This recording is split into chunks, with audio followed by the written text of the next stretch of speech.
মাছের চাষ যথেষ্ট লাভজনক এবং এর জন্য কিন্তু দেশি কই মাছের চাষের চাহিদা ধীরে ধীরে বাড়ছে। এই দেশি কই মাছ বলতে যেটাকে আমরা অ্যানামাস টেস্টুডিনিয়াস বলি, যেটা খুব ছোট হয়, আর যেটাকে বিদেশি বলি সেটা হচ্ছে আসলে আমাদের অ্যানামাস কোকোজিয়াস।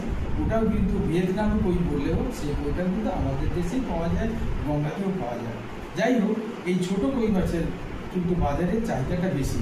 এর জন্য যে বীজটাকে আমরা এখন কৃত্রিম প্রজননের মাধ্যমে তৈরি করছি সেটা সবারই জানা আছে, এবং এটা কিন্তু এখনও কিন্তু যে প্রকৃতিতেও কিন্তু এই বাচ্চা পাওয়া যায়। এর চাষটাকে আমরা কীভাবে করবো সেটা আমরা এখন একটু আলোচনা করছি, যেটা আমরা পোনা মাছের সঙ্গে করতে পারি।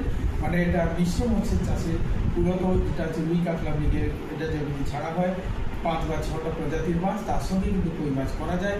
কই মাছ ছাড়লে প্রতি শতকে আমরা 120টা করে ওই পোনা মাছের সঙ্গে ছাড়তে পারি। আর যদি আমরা মনোকালচার করি অর্থাৎ শুধু কই মাছ করলে সেখানে প্রতি শতকে 400টি করে আমরা ছাড়তে পারি।